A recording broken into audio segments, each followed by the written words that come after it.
We are here outside of Godwin Hall in Bridgeport Stadium for tonight's Sun Belt Conference Championship game. Stay tuned for news on the game and our takes from recent events all across the world of college football. Welcome to Breeze TV. Live from the Allison B. Parker Studio in the School of Media Arts and Design at James Madison University, this is Breeze TV.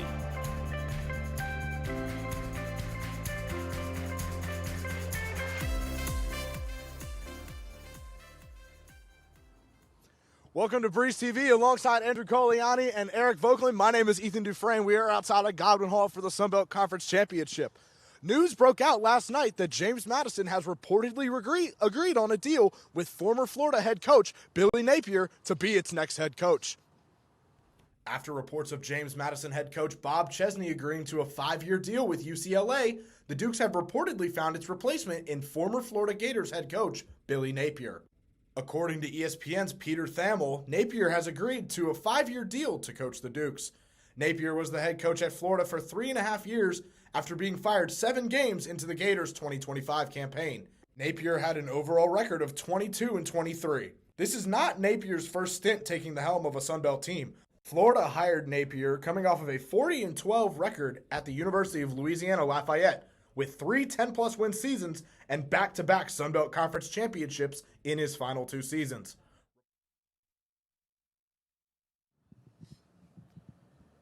So it's been a big talk. I mean, Napier's been in the Sun Belt Conference before. I was wondering, what's your guys' opinion on the hire? Andrew, you can go start. Yeah, so last time Billy Napier was in the Sun Belt Conference, he was with Louisiana, and they did absolutely amazing. So I really like the hire. I think this is great for JMU, and I think he'll really help their offense especially.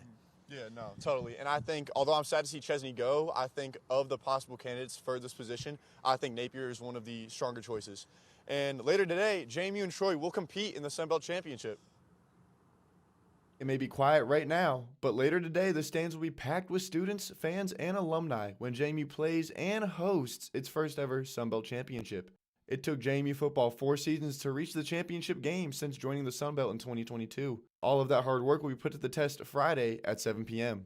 When you talk about college football, we want James Madison's name out there. And that's really what this was all about when we came to FBS, when we joined the Sun Belt Conference, is that exposure, that relevancy. Congratulations to JMU. Really amazing year. If you think about it, ranked 25 in the CFP poll, which we're really excited about.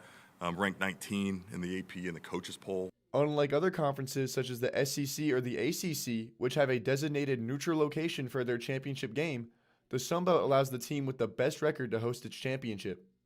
It's a benefit, right? You know, if you've earned the right to host, you've earned the right to have an opportunity to do that in front of your fans. And so I think it's a motivating factor. It certainly helps. However, the Sun Belt still wants to create an impartial stadium for the game. This will be treated as a neutral environment because it is a championship game. So some of the things fans see on the video board, hear from the PA announcer, won't be there for this game. Certain prompts students are used to, such as offensive first downs, defensive third downs, and noise meters, will not be played during the game. Nonetheless, the large crowd is expected to impact players on both sides. Reporting for Breeze TV.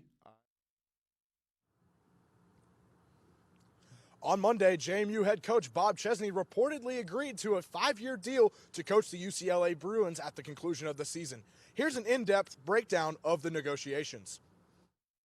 The University of California, Los Angeles is reportedly set to hire James Madison football head coach Bob Chesney to a 5-year deal to become its next head football coach, according to ESPN.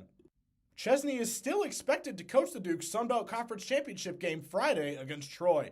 JMU is coming off of its first undefeated Sun Belt Conference regular season after taking down Coastal Carolina on Saturday. UCLA has also allowed him to stay and coach the team if the Dukes made the college football playoff. Chesney, in the pregame press conference Thursday afternoon, wanted to stay focused on the task ahead, winning a Sun Belt championship. I don't want to talk about that right now. What I want to talk about is this year's team. And to me, what you're talking about is next year. We'll talk about next year, you know, when that moment is appropriate. Our sole focus right now is on winning this championship game and having a shot to be a team that could possibly, you know, represent, you know, this league in the playoffs. And I know there's a lot that's got to go right, you know, for that to occur, but, you know, that's our goal. In just his 2 years at JMU, Chesney has a regular season record of 20-5. along with the school's first ever postseason win in the Boca Raton Bowl last December. Reporting for Breeze TV, I'm Ethan Dufresne. Yeah, so we know the news broke out, guys, about Chesney going to UCLA, but a lot of people really thought that this was going to be a Penn State Nittany Lion hire. Chesney's a Pennsylvania guy, so I was just wondering what your guys' thoughts were on that kind of thing. Yeah, no, I mean, I think Chesney made the right call. I know a lot of people are thinking he's been a Northeastern coach his entire career for the most part, so he'd stay there. But UCLA obviously offered him a lot more money than anybody could ever hear offer at JMU. Schools more funding, so it's a lot logistical sense for him to do that. Yeah, and also it's great for Bob Chesney. He moves on to a much sunnier state now, better than what we got out here. So it's great for him, honestly. My initial reaction, I was a little upset about it, but it's good for him. Good for him. Yeah. Okay, so now with football game coming up tonight, Harrisonburg businesses took to different measures in preparing for the flood of people coming to town.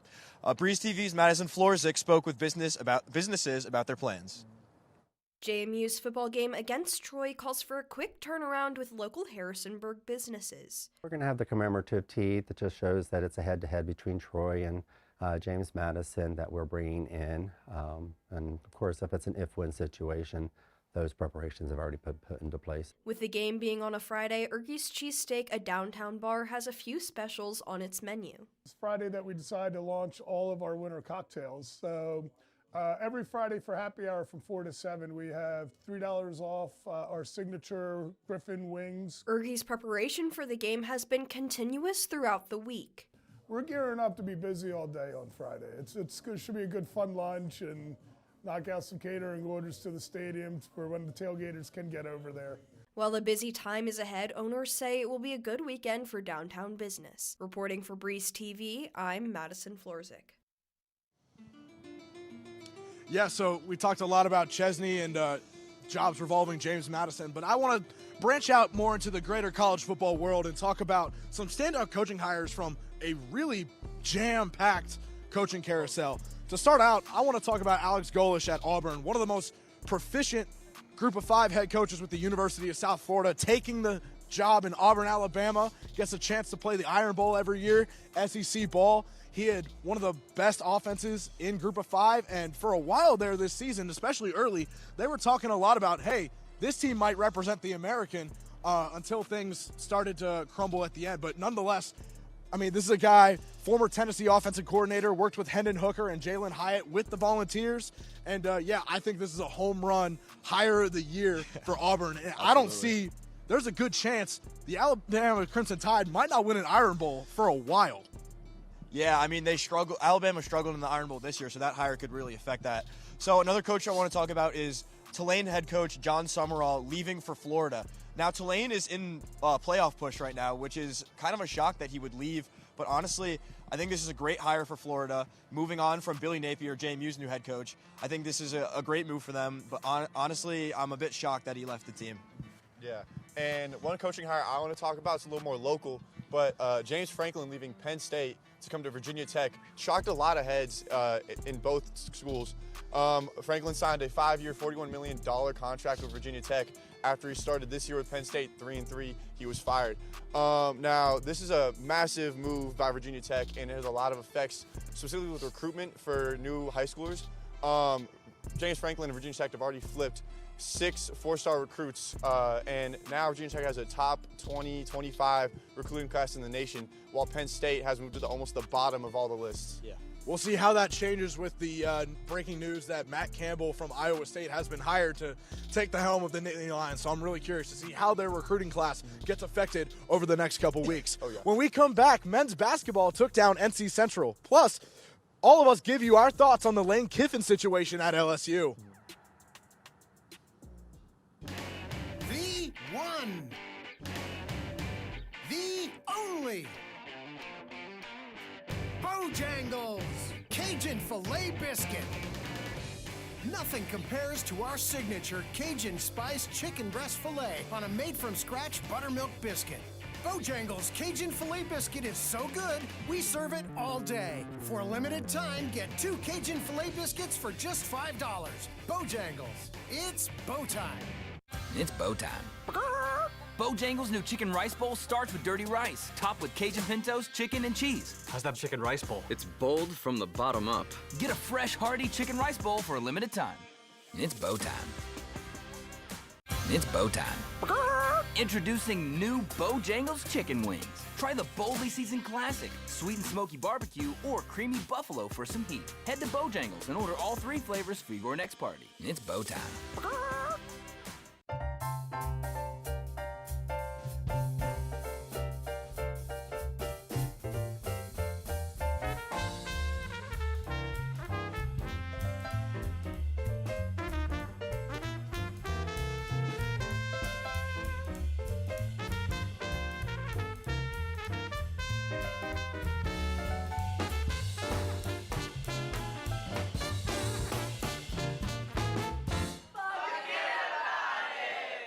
This is Breeze TV.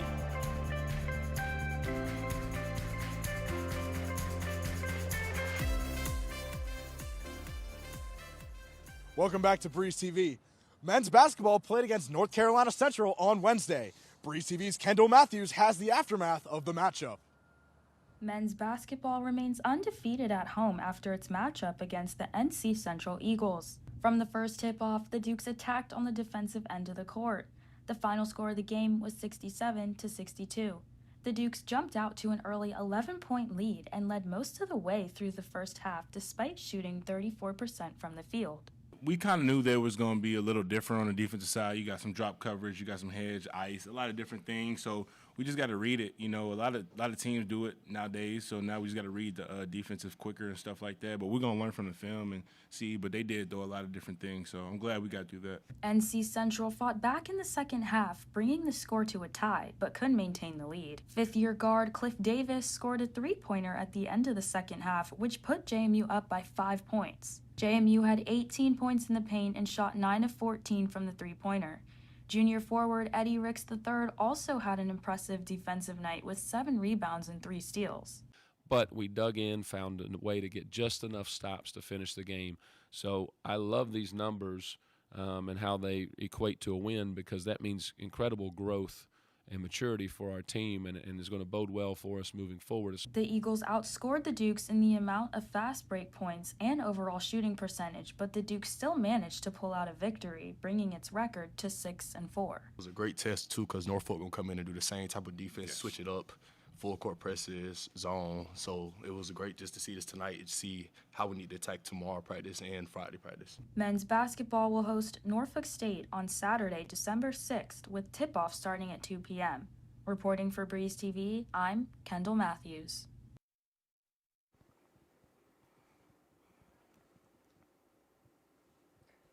Excitement is definitely building for tonight's Sun Belt Conference Championship, but JMU is warning the community to prepare for traffic and parking changes on campus.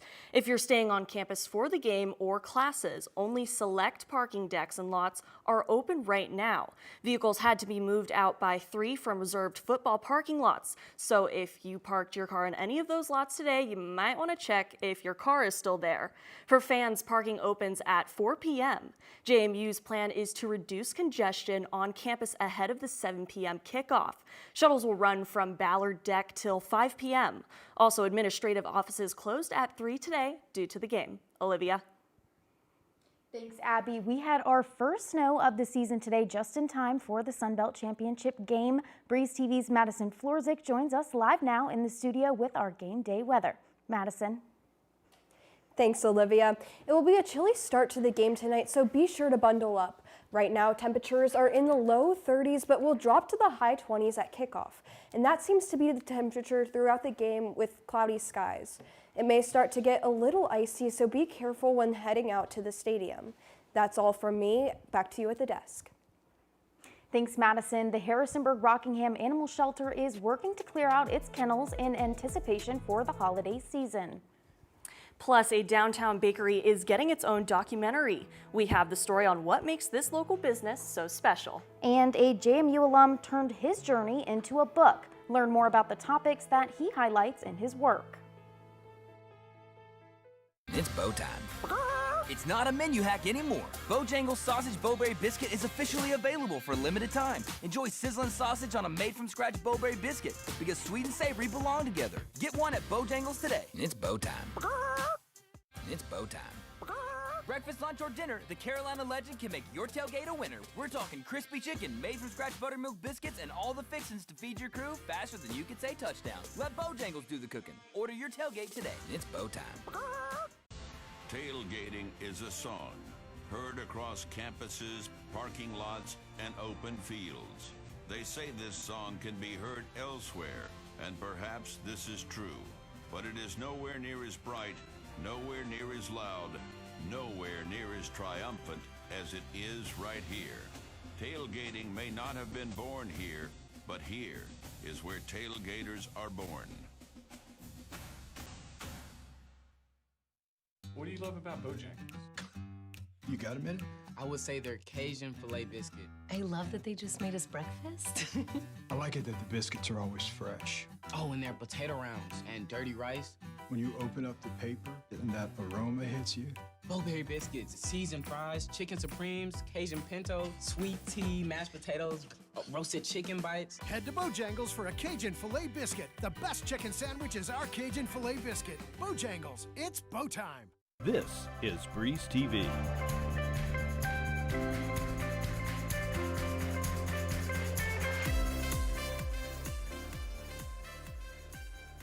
The Trump administration has announced new immigration policies. This includes a pause on all asylum decisions following the shooting of 2 National Guard members in Washington, D.C. The pause is in effect for all cases, regardless of the person's country of origin. The memorandum states that it, quote, aims to safeguard U.S. citizens from aliens who may seek to commit terrorist acts, pose threats to national security, promote hateful ideologies, or exploit immigration laws for malicious purposes. The processing of any immigration cases for people born in countries listed under a travel ban policy is also frozen until further notice. The ban includes 19 countries labeled as high risk by President Trump. It affects countries such as Afghanistan, Haiti, Venezuela, and more. Our Brandon Portillo-Ponte spoke with Harrisonburg experts about the situation. The full story will be available on our social media.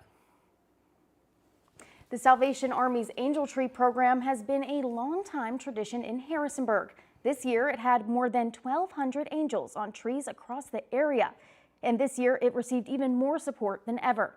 I spoke with the Salvation Army about the program's success. Every time I talk about the Angel Tree, a smile comes to my face. The Angel Tree program helps children ages 0 to 12 receive both a need and a wish for Christmas. This year, more than 1,200 angels were placed on trees across the city. And for the first time, those trees emptied out almost immediately. The trees are empty, and it's a really, really good sign. Last year, angels remained on the trees well into December. This year, she says she could not even keep up. Companies and community groups reached out asking for more angels. After gifts are dropped off, they're organized in a warehouse until distribution day on December 17th. That's when families arrive to pick up their items. And for many, the experience is emotional. The mom coming out and somebody's wheeling a bike out for her child. And she's like, oh my gosh, I can't believe somebody did this. Volunteers return year after year to help sort and distribute gifts. From retired community leaders to the Women's Auxiliary, the support makes the program possible, and the impact goes far beyond Christmas morning. It's a blessing that we can do this. And while donations surge during the holidays, the Salvation Army's work continues all year. The organization provides rent, electric, and water bill assistance, shelter services, children's programs, and a summer camp that many local kids rely on. Anglin Ingold says the community's generosity is felt now, but the need never stops. Families are still living. People are still having problems with, their rent. We still need to help them throughout the year. The Angel Tree program has brought joy to more than 1,000 local children and seniors this year. And with continued support, the Salvation Army says it can keep providing hope long after the holidays. To help pets find a home for the holidays, the Rockingham-Harrisonburg SPCA is hosting its Bissell Pet Foundation Empty the Shelters event. Breeze TV's Grace Fleshman learned how this initiative will seek to warm hearts and beds during the holiday season. The Empty the Shelters event will reduce pet adoption fees to $70 for dogs, $25 for cats, and $50 for kittens. Even though the SPCA does its best to create a safe place for animals, placing them in a proper home is the main goal. They are hopeful for at least 130 adoptions over the next 2 weeks and are looking for families interested in bigger dogs. A kennel does not replace a warm bed at the end of the day or a parent's love, so we highly encourage and want all of our pets to be in homes or maybe just foster homes for the holidays. Oftentimes during the holidays, families make rash decisions to buy new pets as gifts. This sometimes leads to abandonment, which can place the pet in a shelter. We encourage families to think through their decision thoroughly before adding a new pet to their home, make sure they're ready for the commitment that it entails, and then adopt or rescue from a shelter when they are ready. If you're looking for ways to help but can't fully commit to an adoption, the RHSPCA is looking for volunteers. You can also contribute to the shelter by donating extra things you may have around the house, like washcloths, towels, and even laundry detergent. Or you can donate funds on their website. Reporting for Breeze TV, I'm Grace Fleshman. Harrisonburg Bakery is the star of a documentary coming to Court Square Theater later this month. Our Alexa Bonilla shows us how the documentary is featuring the bakery's sweet treats while also tackling themes of family and immigration. Es como una inspiración a otra gente que todo se puede y si tú luchas por tus sueños puedes lograrlo. El Paisano is known around Harrisonburg for its pasteles, pan, and donuts, but beyond its baked goods, there's a deeper story about the American dream, family, and immigration. El documental trata de desde cómo nos conocimos, Berenice y yo, desde que empezamos a salir, de cómo formamos una familia, cómo nos conocimos, cómo empezamos el negocio de El Paisano. Hugo immigrated to the U.S. from Mexico in 2006. Him and his wife Bernice opened El Paisano 7 years ago. Hemos tenido mucha gente de diferentes lugares y ha crecido bastante. For a year and a half, a team of Harrisonburg foodies and videographers have been following Hugo and Bernice, showing that their baked goods are a reminder of home and identity. With the idea to create a food documentary, which is a thing that I've never done before in my entire life. But I love telling stories about food in Harrisonburg. The documentary team received a Creative Inspiration Grant through the Arts Council of the Valley to help fund their work. One of the directors says she's grateful to work with a like-minded team. Audiences will get a little glimpse of the experience of being an immigrant and a small business owner in America right now. The goal is to inspire and educate the Harrisonburg community. De que tienes tus propios horarios, no trabajas para alguien más, tienes tiempo para tus hijos, tu familia, y todavía puedes hacer algo que te guste. El Paisano will be playing at Court Square Theater on December 18th at 7 p.m. Reporting for Breeze TV, I'm Alexa Bonilla. One JMU alumnus takes his hospitality journey to print. On October 14th, John Cario released his book, A Room at the Inn. Breeze TV's Lauren Keller shows how this Duke is giving back with his story. A diary full of stories about pipe bursts and eccentric guests at hotels. What was meant to be a legacy for his children turned into a published piece of writing. This could be a book, but at first, no, I never thought I'd be an author. And then when it happens, it's kind of like people will say, "Hey, congrats on the book," and it catches me off guard a little bit. One section of the book explains the behind the scenes of hotel management. The other talks about Cario's personal life as a Duke, finding his wife, and more. Chapters have a QR code with a song that represents that time in his life. Throughout his career, he's used connection to his guests and Dukes. Cares about what he does and wants to impact people in a positive way, and is a very warm and optimistic person, I think, and very kind. And so that was really important to me, because I think when people think of hospitality, he sort of embodies that. The purpose of the book was to help future leaders of hospitality, or for others to learn something new about the business. One hospitality professor ordered the book. He hopes it can help students learn about leadership in the business. Opportunities where the students could see, that's what we mean about delegation, or that's what I need about being able to work as a member of a team. Cario hopes with this book, he can inspire others. Like, well, if Cario did it, I can write my story, because everybody's really got a great story. Reporting for Breeze TV, I'm Lauren Keller. And we are now going to check back in with our sports team. What do you have for us, Ethan? Thanks, guys. It hasn't gotten any warmer, but we're still out here getting ready for the game later tonight. So, Andrew, obviously there's a big game tonight, finals next week, but are there any sports that people should be aware of coming into the weekend? Yeah, so tomorrow at 2 p.m., the men's basketball team tips off against VCU. Now, the JMU men's basketball team is currently 6-4 with a 4-0 home record, and VCU has a 0-4 away record, so that looks really good for the Dukes. On Sunday, the women's basketball team plays against East Carolina at 6 p.m. They are coming off a huge 83-66 game, so I'm taking JMU women's in that game as well.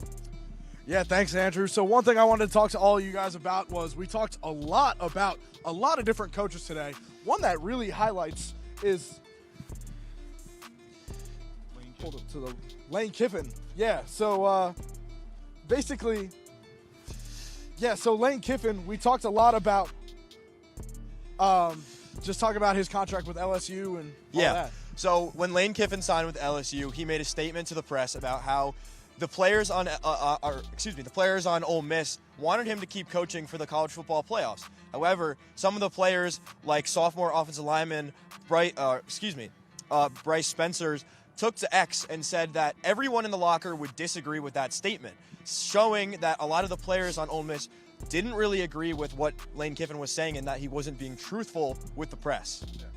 And once word got out that Lane Kiffin started to have a rocky relationship with Ole Miss, a lot of people speculated where he'd be going. The final two were mainly LSU and Florida, and a lot of people were unsure of where he was going to go, and obviously this is a big deal, big signing. Lane Kiffin, one of the most sought-after coaches in the CFB. He ended up signing with LSU, we know now, but it did send a lot of surprises to people because his family kind of had some ties to Florida, and they weren't really sure he was going to sign with LSU, but he ended up there. Yeah, and this is not the first time that he's caused shockwaves through the Southeastern Conference. Back in 2007, when he was the head coach of the Tennessee Volunteers, they went 7-6, and after just 1 year being the head coach there, he moved out to Southern California, took the job with the USC Trojans, and Tennessee Volunteer fans did not like that. So there is a historic past of rough departures with teams, specifically in the SEC. So yes. A lot of people call him a snake, things like that. But I'm really looking forward to see what he does for the LSU Tigers. For sure. Yeah, and then another thing I wanted to talk about was specifically the Atlantic Coast Conference and the college football playoff. So for those who don't know at home, the top 5 conference champions from the five highest conference champion winners from the games this weekend will automatically make the playoffs. Yes, so typically you would typically make that to be SEC, Big Ten, ACC, Big 12, and one Group of 5 team. Yep. But this year it's not the case, considering that the Atlantic Coast Conference is not as strong as usual. No, a lot of ACC teams haven't performed to what they're usually putting up in previous years, which is allowing for teams like JMU and Tulane and all these teams to have a shot at the playoffs without having the Group of 5 bid. They have a shot of getting a higher seed. Yeah, for sure. Yeah, and just kind of on top of that, basically what you were saying, but people were kind of surprised that the ACC, one of the most well-known conferences, one of the more competitive conferences in the nation, they just kind of weren't living up to their name. But yeah, this is giving a lot of room for other teams to really get in the playoffs, kind of switch it up a little bit, especially with the new playoff format this year. It should be interesting. Yeah, and I'm really curious to see how this year could lead the committee to potentially trying to change the format again. We've seen it change even from last year with these conference champions, the top 4 getting first-round byes. That's not the case anymore. It's just an overall kind of thing. So the conference championship just guarantees you in, not necessarily a first-round bye like it did in previous years. So I'm really curious to see not only how these games play out, and we'll talk about our picks later, but also like how that's going to affect the format, or if we'll get an extension or like more teams involved and all that kind of stuff. A lot of changes. So yeah, we will see you guys later with our picks from this conference championship weekend slate. Abby and Olivia, back to you. Harrisonburg got its first snow of the season today. This winter weather could affect Dukes traveling home for the holidays next week. How you can stay safe. Plus, with finals right around the corner, JMU is offering resources for students to relax and de-stress. Bojangles, Cajun filet biscuit. For breakfast, lunch, or dinner, nothing compares to our signature Cajun Spice Chicken Breast Filet on a made-from-scratch buttermilk biscuit. Breakfast so good, we serve it all day. Get the best chicken biscuit, the one, the only Cajun Filet Biscuit. For a limited time, get 2 Cajun Filet Biscuits for just $5. Bojangles, it's bow time. It's bow time. Get fired up tonight because Bojangles has your dinner covered. Southbound, scratch made. Not one of these, but one of these. That's more home cooking for your money. Order your family meal on the app tonight. It's bow time. It's bow time. Introducing new Bojangles chicken wings.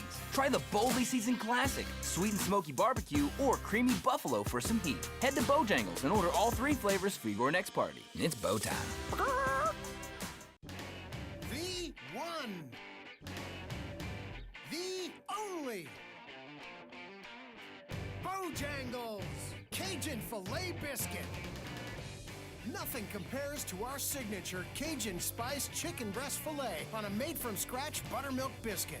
Bojangles Cajun Filet Biscuit is so good, we serve it all day. For a limited time, get 2 Cajun Filet Biscuits for just $5. Bojangles, it's bow time. This is Breeze TV.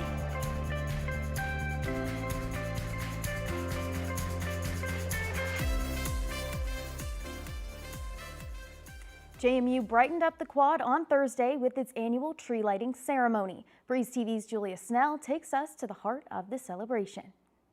During the stress of finals week, JMU spruced things up with its 42nd annual quad lighting ceremony to bring a holly jolly break into students' lives. The event featured Christmas music, free pizza, and a quick speech by student government members and Tim Miller. I think anytime you see students step up and lead is always going to be a highlight for me. I feel like it's significant because we're reaching like the end of the year and like everyone's really stressed about finals and stuff. So an event like this, I feel like it lifts people's spirits. Unlike past years, the event was shorter, allowing people to take a quick break from studying to see the light without the risk of getting frostbite. We already have a beautiful quad and you add this tree in the middle of it and then all the lights all around it, you just sort of bring it to a new level. As students, it's really like fun and exciting to attend. Yeah. Especially being away from our family, like your friends become your family, so having these events to go to is just really special. True. Yeah. Happy holidays! Happy holidays! The sparkling tree serves as a reminder that during final season, anxiety isn't the only thing in the air because the holiday spirit is also there. Reporting for Breeze TV, I'm Julia Snell. Since returning from Thanksgiving break and entering the final week of classes, the Student Leadership and Involvement Department has been working to help students de-stress. The Student Leadership and Involvement Department's biannual De-Stress Fest returned on Tuesday with a wide variety of events. It had a free soup event and a single game night. All of this let students take a break from the anxiety that can come with finals week on the horizon. The goal is hopefully to help people learn how to take care of themselves, to give them an opportunity for others to take care of them, and to kind of build community around a shared interest. As soon as students swiped their Jack card, the fun began. It's easy to just get bogged down with the work. There I can get away from my building, go on a little walk, get some free food, chat with my friends, and kind of just like gives me like purposeful time to like spend for myself. Each week, Student Life hosts events to support students, such as trivia in Taylor Down Under or tea time in the Union. This week, the focus was to host unique events. It highlighted all of the different resources available to students that they might not be aware of. At times, JMU resources are so abundant, it can feel overwhelming. So bringing those resources to students can help make it more approachable. So today we have the Writing Center, which can be scary. It's like, oh, they're there to support you.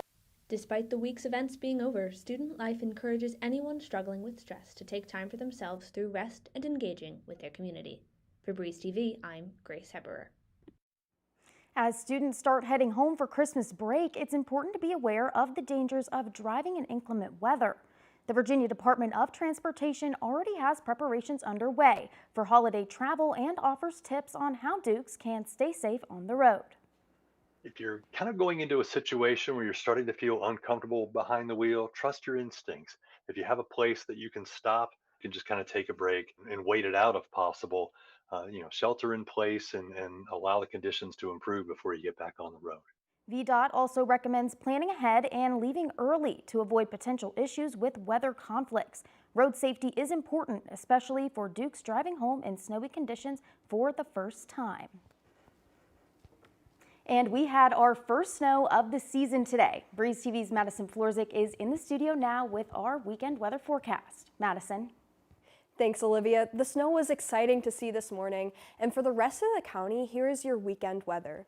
Today's lows are in the mid to high 20s, with Petersburg and Franklin being in the lower 30s. Skies will be cloudy on Saturday, and it's the first of finals week. The skies will be partly cloudy overall. Highs will be ranging through the 40s. On Sunday, temperatures will be similar to Saturday, with highs reaching in the mid 40s. Clouds will be mainly partly cloudy, while some counties may expect a bit of snow later in the day. That's all I have for weekend weather. Good luck on finals this week, Dukes. Abby and Olivia, back to you at the desk. Thanks, Madison. We are now going to head back over to our sports team. Let's see who they predict to win some upcoming games.